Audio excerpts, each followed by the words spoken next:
In our increasingly digital world, bad web design isn't just annoying for users, it can derail a company's business strategy. In Don't Make Me Think, User Experience, UX, consultant Steve Krug explains that users hold the websites they visit to a high standard.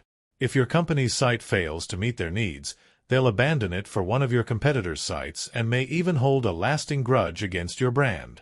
If you're a web designer, developer, or any other professional involved in creating websites and digital products, you need to know how to design a digital experience that delivers everything users want and more.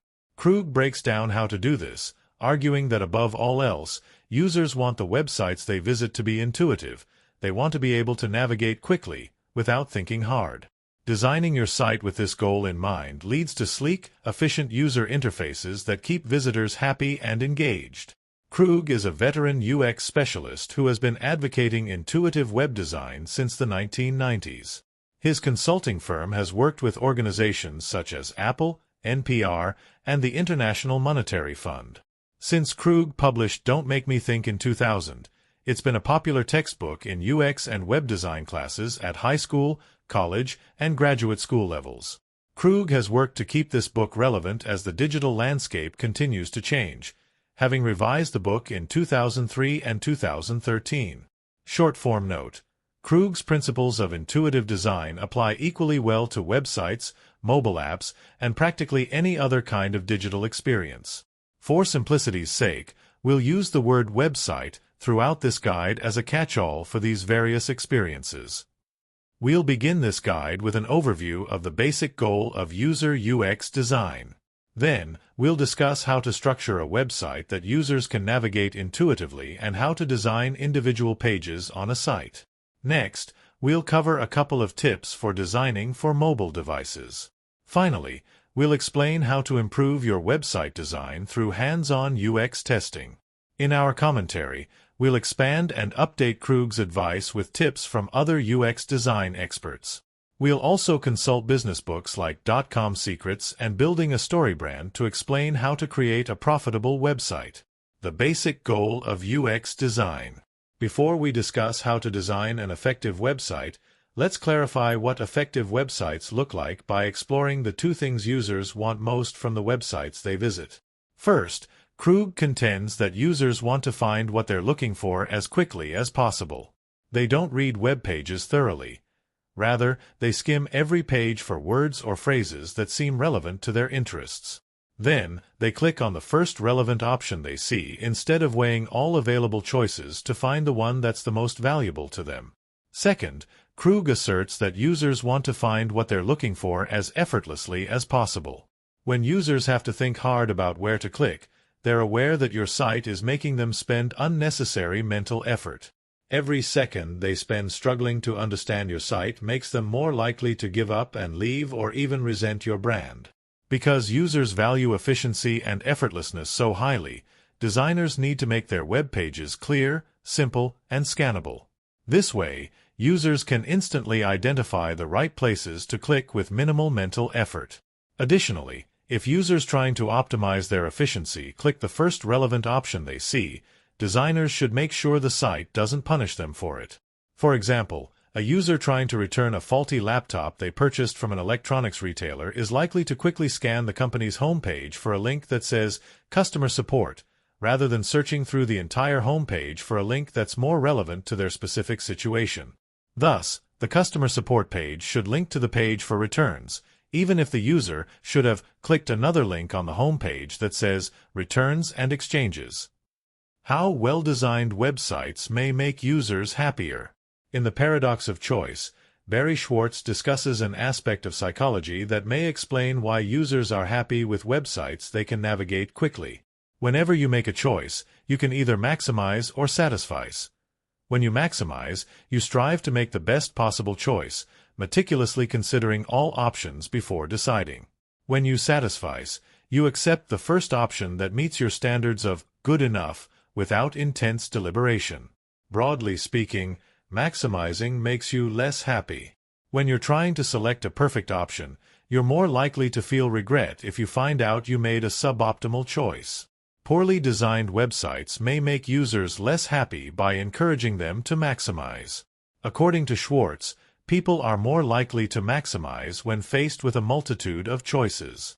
When a website presents a wide array of content and links on every page that all seem equally valuable, users are more likely to spend time weighing their options and feeling regretful when the one they choose doesn't give them what they want.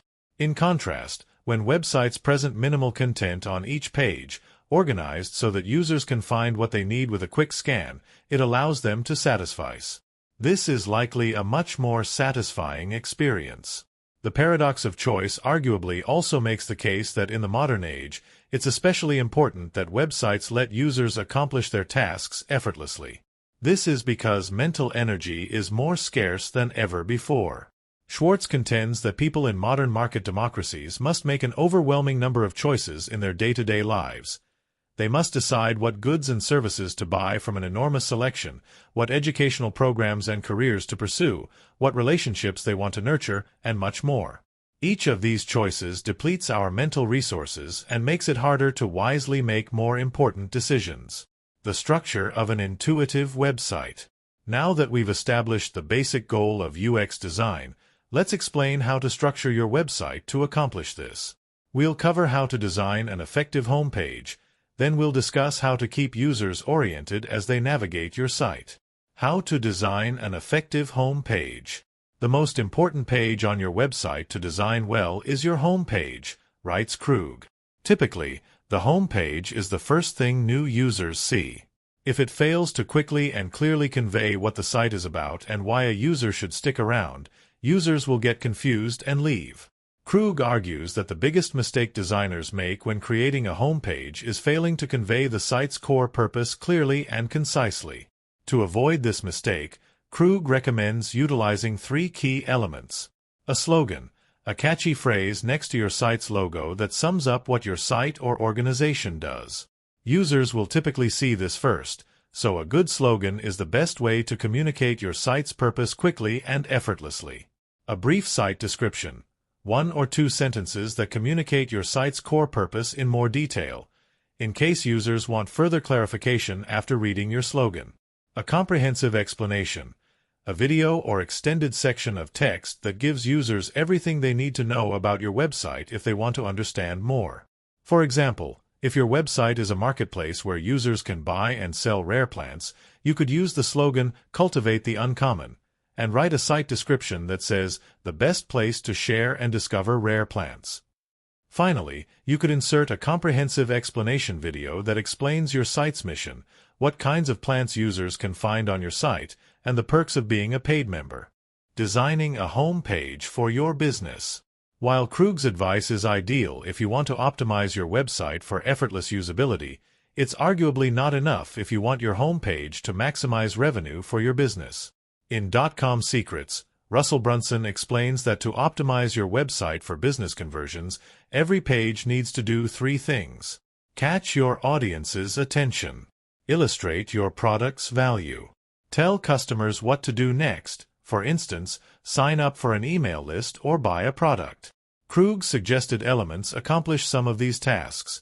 A catchy slogan can grab users' attention, and a site description and comprehensive explanation are the perfect places to communicate why your product is so valuable. However, none of Krug's suggested elements necessarily tell users specifically what to do next. Before you know what users should do next, you need a sales funnel, a predetermined path through your website designed to generate sales. The specific call to action you give users will differ depending on what kind of sales funnel you want your homepage to be. If you want to improve your marketing by building a direct marketing channel, you could encourage users to sign up for your email list. If you're satisfied with your current marketing practices and want to focus on making sales instead, you can provide a product order form on your homepage and nudge users to fill it out. How to keep users oriented. Previously, we've explained that users want to accomplish their tasks as quickly and effortlessly as possible. Krug argues that to do this, they need to always know 2 things. 1. What services or information your site contains, and 2. How to find what they're looking for. Krug recommends structuring your website so these 2 things are always obvious to users. Short-form note. Once your site meets these 2 basic expectations, you can give your users joy by adding some unexpected elements.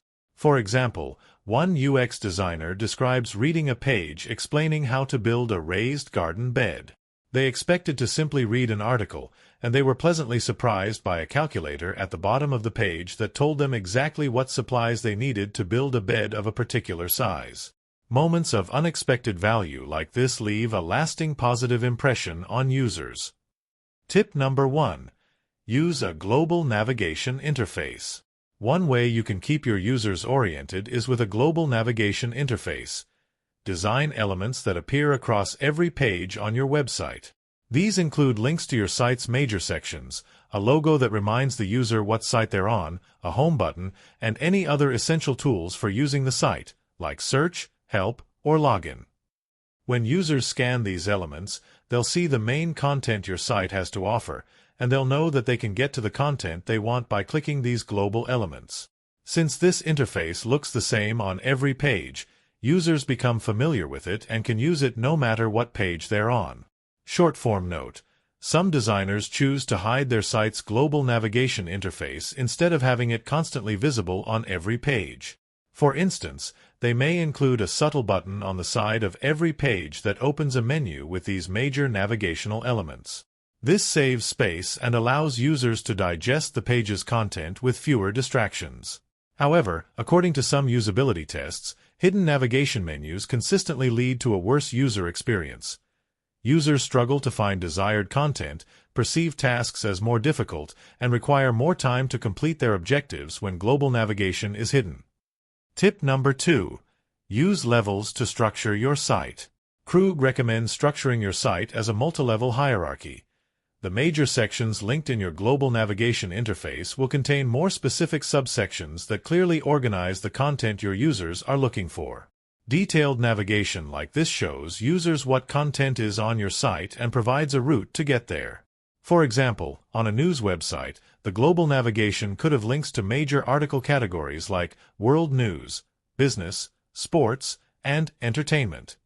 Clicking on business might bring the user to a page with further subsections like leadership, economy, technology, and so on. Short-form note: think carefully about how you divide and name the major sections in your global navigation interface and their specific subsections. If your category labels fail to clearly communicate the content within, it forces users to resort to frustrating exploration to find what they're looking for. For example, on an old version of Apple's website in the Netherlands, information about the iPod was unexpectedly listed under Music, instead of its own separate category in the global navigation interface like iPad and iPhone. Consequently, some users were likely confused about how to buy a new iPod. Tip number 3. Use breadcrumbs to tell users where they are. To keep users oriented throughout this multi-level structure, Krug suggests using breadcrumbs. Breadcrumbs are a visual depiction of the chain of pages the user has taken to get from the home page to the current page. This helps users understand at a glance their position in your website's hierarchy and easily backtrack to previous pages. For instance, if a user is reading an article about a recent corporate merger, there might be breadcrumb text under the headline that reads, "Business Leadership, Blue Corp acquires Red Corp." The term breadcrumbs references the fairy tale of Hansel and Gretel, in which the children venture into the woods and leave a trail of crumbs to find their way home. Short-form note: although the vast majority of English-speaking designers refer to this navigational convention as breadcrumbs, French-speaking designers typically call it a fil d'Ariane, or Ariadne's thread. This name references the Greek myth in which the hero Theseus uses a thread from the goddess Ariadne to navigate his way backward out of a labyrinth after he kills the Minotaur inside. Should you include the current page in your breadcrumbs? Experts note that in some cases, including the title of the current page in your breadcrumbs can be confusing. Since most breadcrumbs serve as links for backtracking to previous pages, users might click on the current page's breadcrumb and fail to understand why it doesn't take them anywhere. To prevent this confusion, you might omit the last breadcrumb. For example, the previously mentioned news site might limit their breadcrumbs to business leadership, because the headline "Blue Corp acquires Red Corp" clearly indicates the current page. However, this solution sometimes creates further confusion. If the breadcrumbs are too far away from the heading, leaving out the current page might fool readers into thinking that the breadcrumb for the previous page is the page they're on. Thus, only omit the final breadcrumb if the breadcrumbs are adjacent to the page title, so it's obvious what the current page is. How to make individual pages intuitive. Now that we've covered how to structure a website, let's explore 3 tips for designing individual pages that are easy for users to navigate and understand. Tip number 1. Create visual hierarchies. Recall Krug's assertion that users navigate web pages by quickly scanning them for whatever information and links that will help them accomplish their goals. If you want your web pages to be intuitive, make this scanning process as easy as possible. To do this, Krug recommends creating effective visual hierarchies, designs that determine the order in which users scan the page. Typically, some elements on a web page are more eye-catching than others.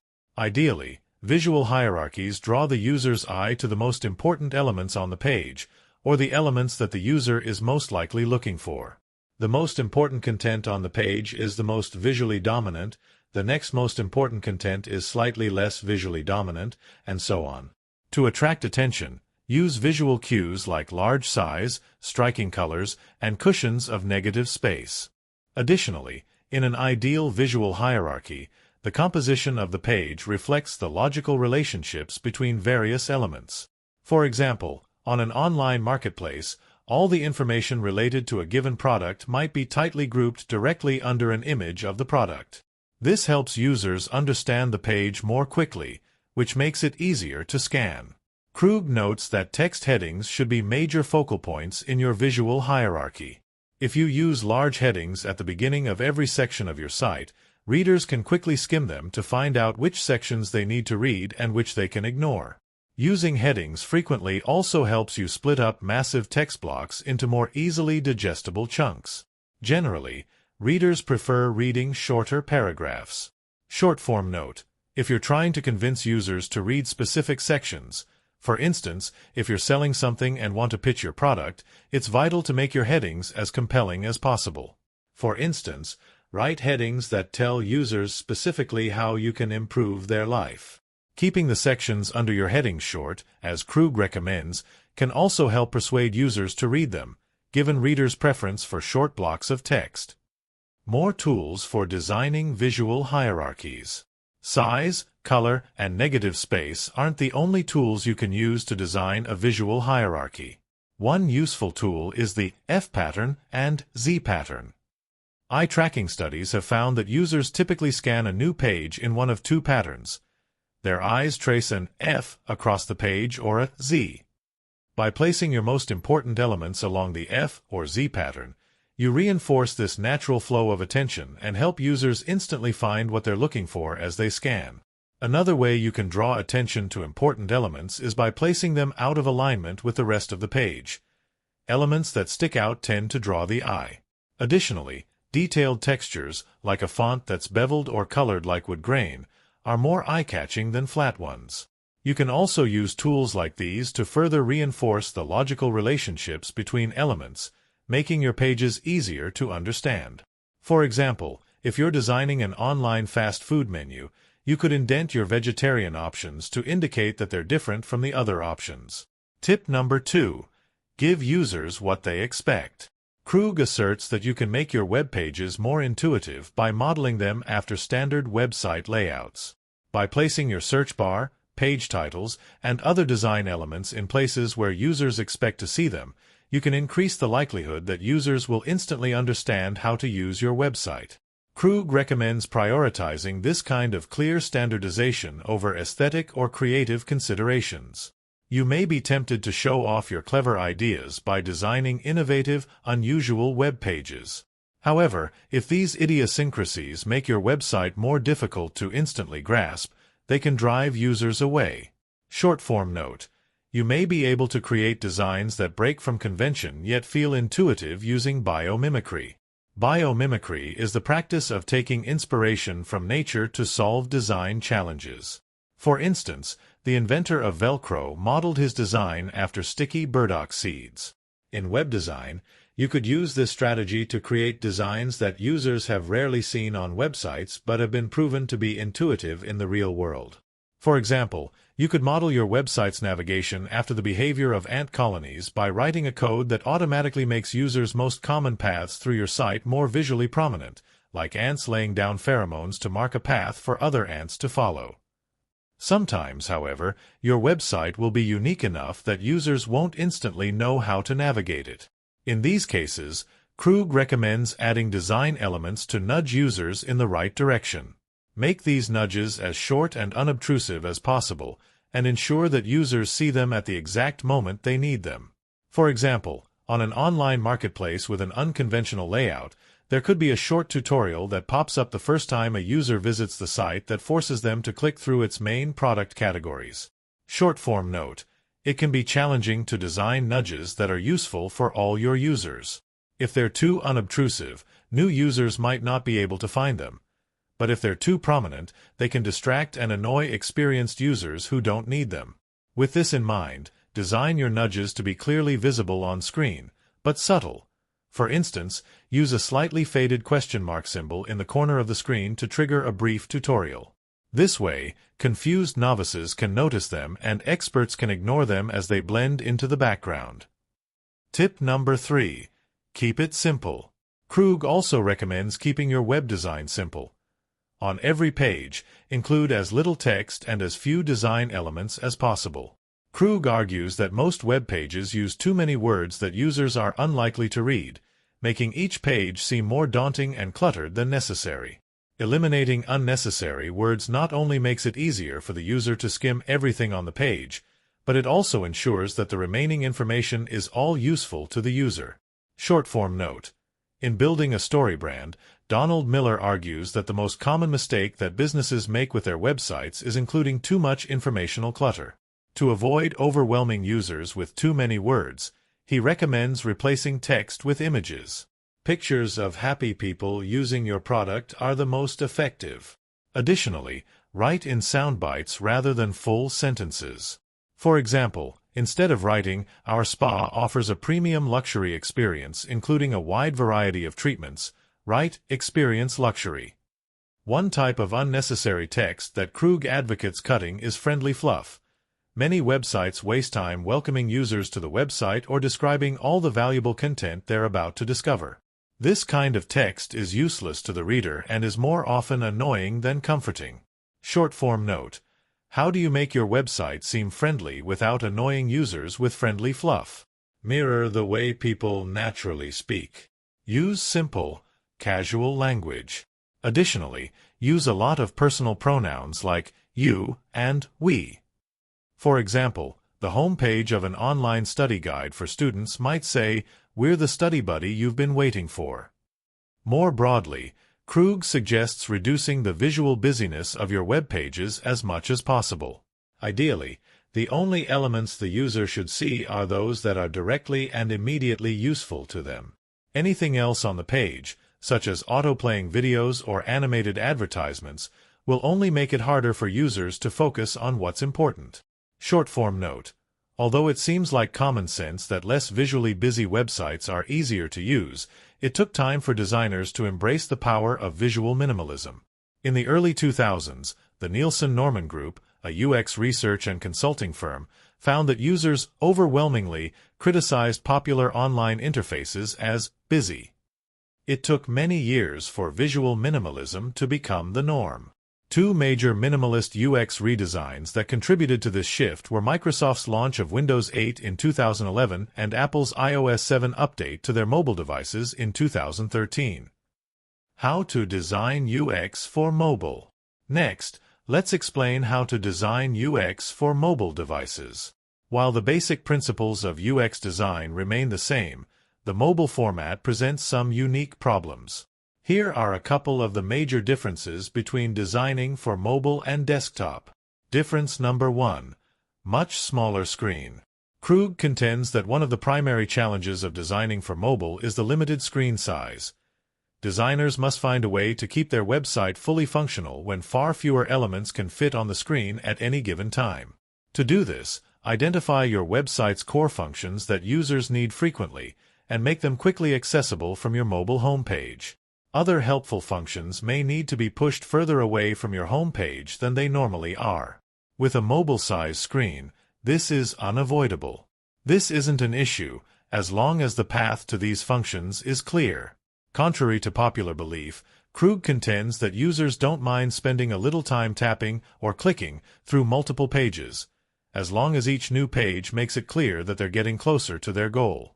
For example, on a restaurant's mobile website, the home page might prominently feature a button to order takeout and a search bar to find menu items, as these are likely the two most common tasks for mobile users. Other less essential functions like reservations or catering could be buried deeper in the site structure.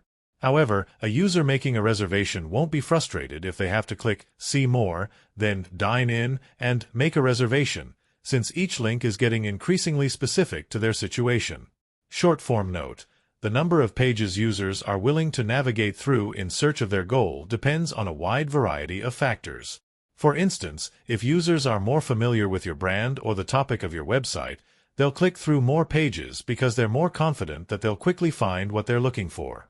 By this logic, if your website's content will be unfamiliar to many of your users, say, if your site breaks down the rules to a complex board game you invented, you may need to structure your site in a way that requires fewer clicks. How to create mobile websites users can find. Optimizing your website for mobile devices is more important than ever before. In 2023, Google finished transitioning to mobile-first indexing for almost all sites. This means that Google primarily judges the mobile version of websites to determine whether your site will appear after someone does a Google search. Google made this transition because mobile devices have become the most common way that people access the web. Because of this, creating the best possible mobile experience for users is necessary to drive traffic to your site. To ensure that your site works on smaller screen sizes, Krug recommends making its core functions quickly accessible from your mobile homepage. But be careful. In following this advice, you might redesign your desktop site for mobile devices by removing some less important features from your homepage. If doing so causes the mobile and desktop versions of your website to be significantly different, Google will penalize your site by making it less prominent in searches. Instead, Google recommends retaining all the same desktop content on your mobile site and hiding it with tools like accordions, headers you can click on to reveal more content, to retain a minimalist user experience. Difference number 2. Slower load times. According to Krug, designers for mobile also have to contend with the fact that mobile devices generally have slower load times, as they typically download your site from a mobile network rather than Wi-Fi. If your website is too slow on mobile, users may get annoyed and leave. Be careful not to overload your mobile site with unnecessary code or oversized images that hamper users' ability to quickly get what they want from your site. Short-form note: to minimize the downsides of slow mobile load times, strategically design your pages to load the most important content, such as headings, text, and important images, first.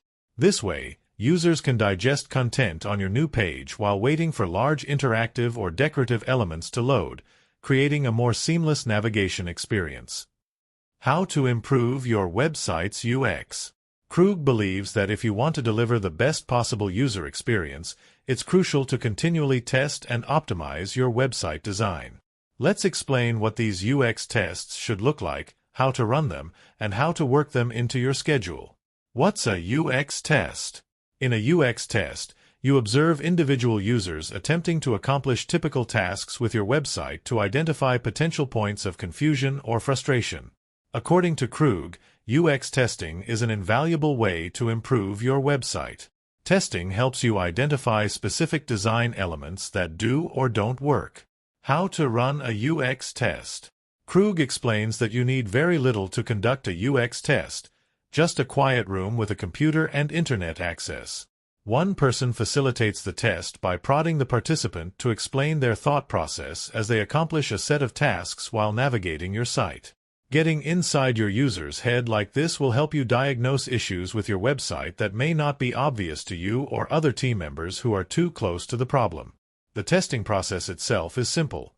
Welcome the user and make them feel comfortable, Have them open your homepage and complete a few assigned tasks on your site, then ask them questions to clarify anything they did that you don't fully understand. By the end, you should have a list of specific ways that your website is confusing or inefficient, giving you direction on how to improve it. When should you run a UX test? Krug suggests starting to test as soon as possible and then continuing throughout the website building process. The earlier you diagnose issues through testing, the easier it is to make major changes if necessary, since your website is less set in stone. Conduct UX tests once a month. According to Krug, this keeps the testing manageable enough to fit into your schedule, yet frequent enough to regularly identify and fix issues over the course of the project. These monthly tests shouldn't take longer than a single morning. After each test, meet with your team to prioritize the most critical issues to address before the next round of testing. How to run unmoderated UX tests. While Krug asserts that the best way to test users is to personally draw insights from them as they navigate your site, unmoderated UX tests are a popular alternative. In these tests, participants complete a set of tasks on your website by themselves while you record their actions and decisions, then they answer questions about their experience. Instead of walking participants through the process, you send it remotely and allow them to complete it on their own time. Since unmoderated tests don't require human intervention, you can conduct many at once, making them helpful if you need a large quantity of feedback or if you want to collect data on a wide range of demographics. That said, it may be more difficult to identify complicated issues with your website, since you won't be there to ask specific questions and help users articulate which elements aren't working well. Unmoderated usability tests are valuable at any point in the development process, but they're typically conducted later on. Since no one will be there to guide participants, unmoderated tests work best when you have a near-complete, usable product rather than an early prototype, which may require more explanation to navigate.